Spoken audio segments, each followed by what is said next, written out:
Welcome back to Newsday. Someday, I'm your host, Mikkel Krutz. I'm your co-host, Max Hasanovich. You know, some people are concerned with the efficiency and, quality of our episodes. But, when you compare us to the basketball team, are we really that bad?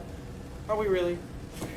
We have a lot to talk about this episode, such as failed finals, an interview, and much more. Mr. Interviewer, to you. Man, who's this fish guy think he is? So, what's the purpose of this fashion project? There's not exactly a real purpose. It's definitely aesthetically pleasing. So, what are the fish's names? Oh, I don't give them names. I don't want to get attached. How many fish are there? I have absolutely no idea. So how often do you clean the tank? Oh, I clean it about once a week. How often do you feed them? There's an auto feeder, so I don't really have to feed them manually. The machines do the work for me. So, how many fish have died? We've had one casualty so far. Well, thank you. Thank you for the interview. Back to you, Max. Thank you, Mr. Interviewer. And thank you, Fish Dude.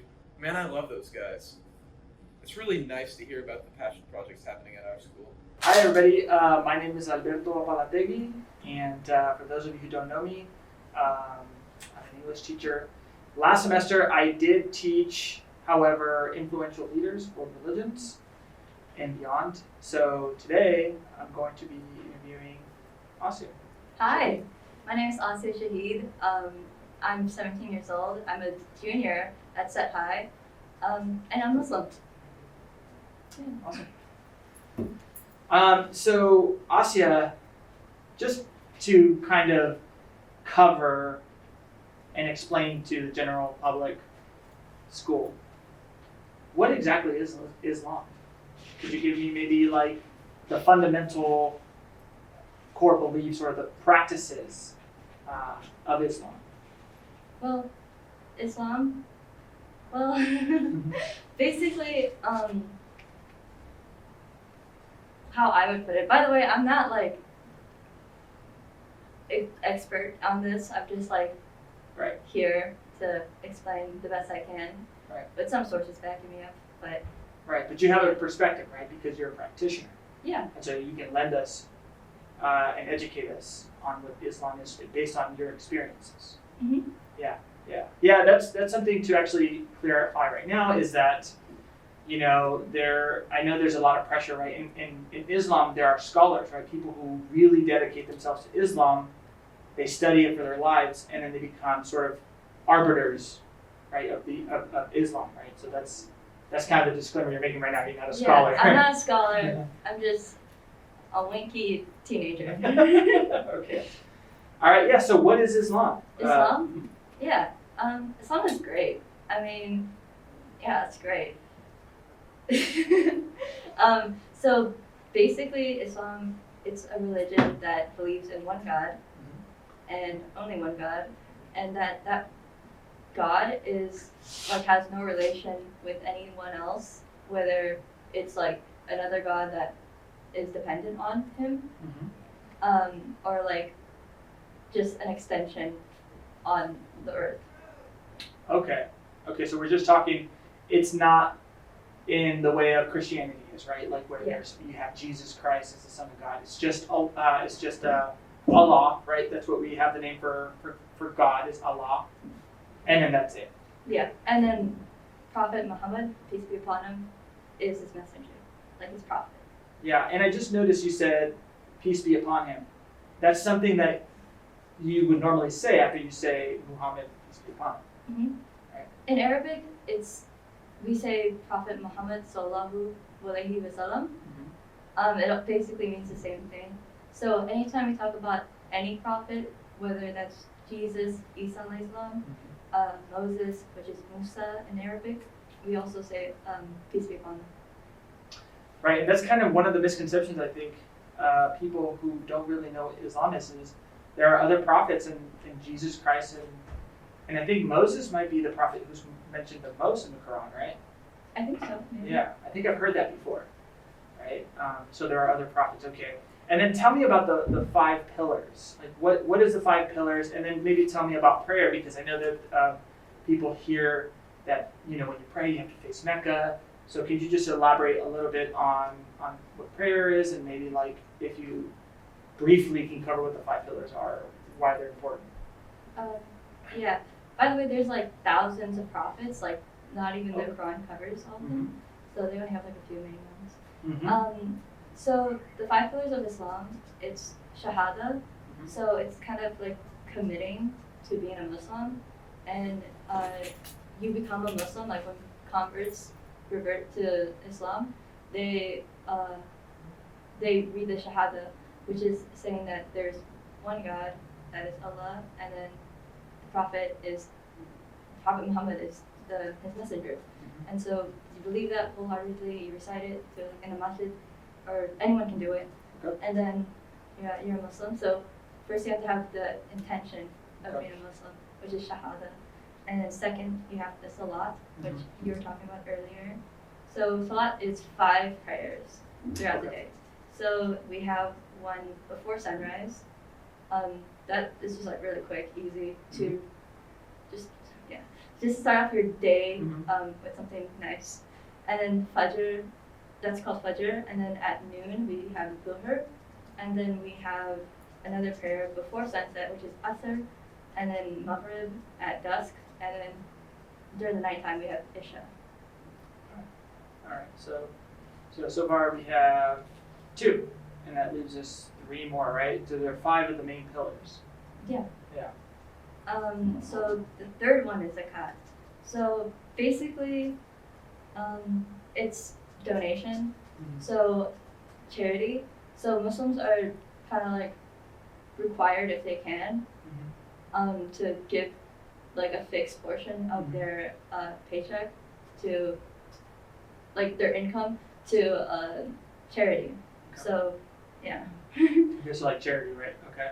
So many rulers then, Muslim rulers, would donate to build hospitals, mosques, schools, and other institutions. So so the community can be secured with wealth, and it's like good wealth, because just builds good morals for and then the fourth one is Ramadan, like fasting. Fasting. So during Ramadan, we fast from sunrise to sunset. So basically Fajr to Maghrib. It's to kind of bring us down to earth and to show gratitude for what we have in life. And it's like good for your health, like mentally, physically. Yeah, I've heard that oftentimes, even outside of Islam, it's just fasting, intermittent fasting is actually really good for your liver and for your health and for your mind. So that's kind of one of those things where there's an indirect benefit, right? Like a lot of things about Islam, which I mean I like kind of, where have you seen that episode of The Office? Which one? The one where the office people upstairs and then the warehouse people were going over safety procedures. No. But tell me though. So basically, the main character, or one of the main characters, Michael Scott, was being an idiot, and The usual. Yeah, the usual, and he made the corporate reinstate safety procedures just to go over because he made an accident, and so the office people upstairs were required to go downstairs to talk about safety in the warehouse, and so he got really jealous because the warehouse people had all this cool equipment and it looked super dangerous, and he was like, what the heck? How come the office isn't dangerous? I don't know. And That so, sounds like Michael Scott. Yeah. And so he goes up and he starts talking about the dangers of working in the office, and he tries to make it sound really, dangerous. And so he goes on to talk about how many people working in offices and cubicles and just sitting down for long periods of time go through depression and stuff because not a lot of movement, they're just one place sitting down.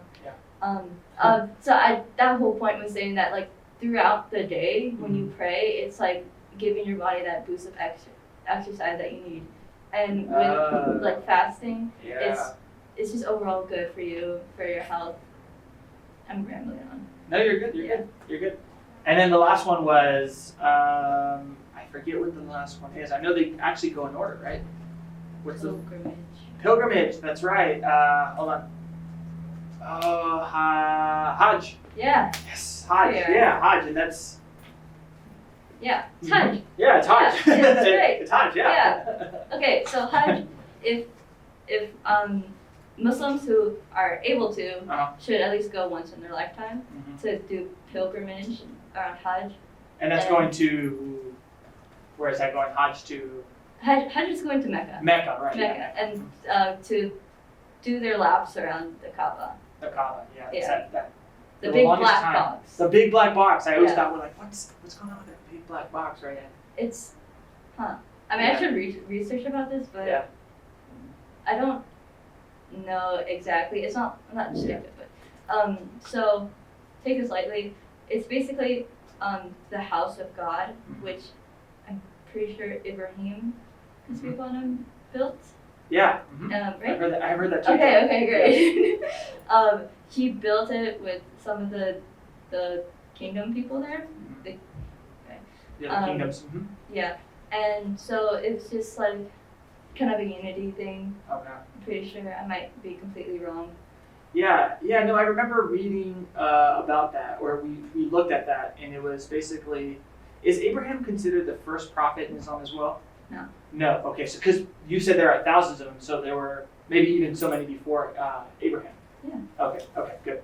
And I guess Abraham had built it, and then it was a place for false idols that were being worshipped until Muhammad, peace be upon him, came and said, well, no, this is not just going to be for Allah, right? Yeah. So I remember hearing about that. Okay, great. All right, cool. All right, so the last thing I just want to say is a goodbye, and then we finish, right? We have So like one more topic. we do? No more topic. No more topic? Goodbye. So just to do a conclusion. All right. Yeah, let's just finish it off, and then maybe we can pick this up some other time as something else if you want. Yeah. All right. Well, Asya, that was fantastic. I feel like a lot of students don't really, or hopefully after watching this, didn't really understand so much about Islam. And even though we have several Muslim students here, really appreciate you answering some of those hard questions, because I know maybe some people have those hard questions. It's Valentine's Day apparently, so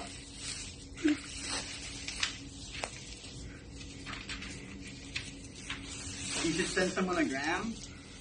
It says generic message $2, and there's a personalized message for $3.